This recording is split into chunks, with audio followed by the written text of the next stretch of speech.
Klarifikasi ketiga perihal pelunasan IPL per bulan melalui penerbitan kartu kredit ya.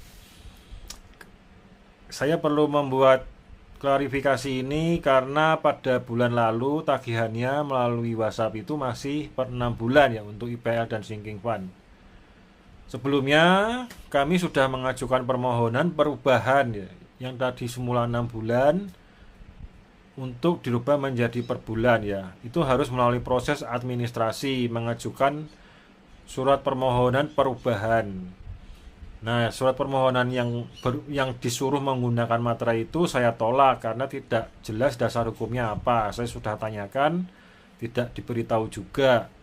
Jadi ya saya tetap bertahan untuk tidak memberi materai.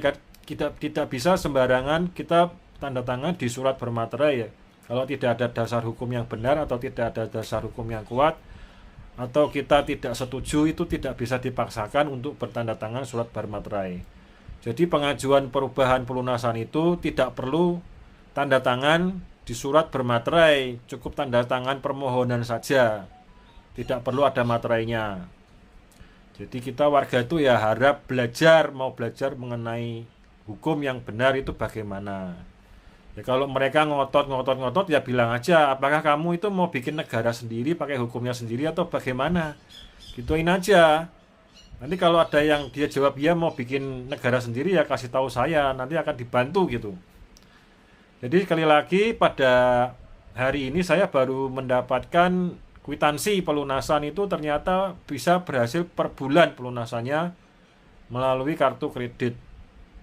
Karena sebelumnya saya juga mempertahankan bertanya apa dasar hukumnya warga itu diwajibkan pelunasan sekian bulan itu dasar hukumnya tidak kuat ya atau tidak jelas dasar hukumnya.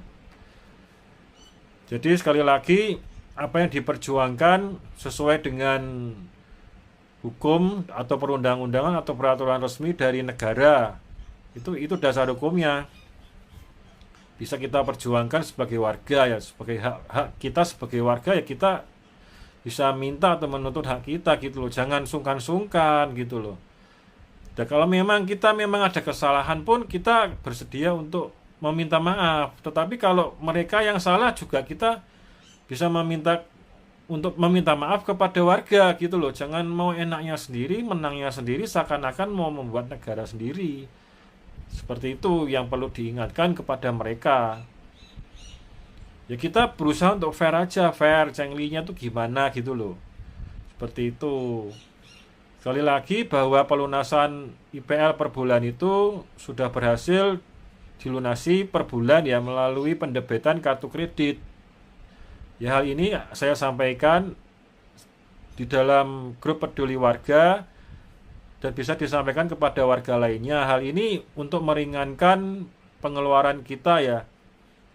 Ya walaupun memang sanggup sih per 6 bulan, tapi kan maksud saya tuh cenglinya tuh gimana, fairnya tuh bagaimana gitu loh.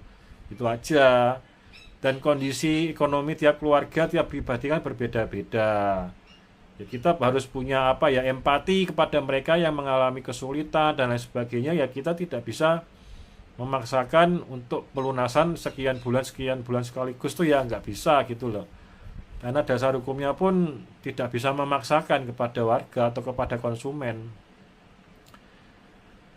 Ya saya sampaikan ini supaya tidak terjadi diskriminasi pelayanan gitu loh. Semua warga itu layak untuk mendapatkan pelayanan yang layak sesuai dengan Undang-Undang Perlindungan Konsumen. Itu tidak boleh ada pelayanan yang diskriminasi gitu. Hak warga juga punya hak untuk mendapatkan informasi-informasi yang benar dan jelas. Kalau informasi-informasi dihalangi, dimanipulasi, tidak jelas, nah seperti masalah kasus tata tertib itu sudah melanggar hukum Undang-Undang Perlindungan Konsumen. Karena informasi yang tidak jelas, karena informasi yang tidak diberikan padahal sudah minta itu, sehingga kan warga bisa terkena denda sambil menunggu informasi. Udah diminta berulang-ulang kali, ditungguin nggak dikasih informasi, akhirnya kan warga kena denda. Padahal warga itu sudah beritikat baik untuk mempelajari, untuk bertanya, itu kan suatu itikat baik dari warga. Nah, sananya itu yang memang aneh-aneh gitu loh, yang sulit lah. Pokoknya itu kalau ya saya proses terus. Kalau mereka tidak bisa bekerja dengan baik ya kita sebagai warga kan minta hak yang sepantasnya itu bagaimana untuk mendapatkan informasi sebagai pemakai jasa pelayanan dari mereka seperti itu. Ya semoga tidak ada pelayanan yang diskriminatif ya terhadap semua warga gitu aja, dan kita harus mengerti, berempati kepada sesama lain, kepada warga lain. Tidak hanya memikirkan kepentingan diri sendiri, keperluan diri sendiri. Mari kita itu saling memperhatikan, saling membantu, saling gotong royong dengan maksud dan tujuan yang baik tentu saja. Gitu. Dan jangan mau itu difitnah, jangan mau disebar hoaks dan lain sebagainya. Kita perlu membela diri, perlu klarifikasi seperti itu. Sekian dan terima kasih.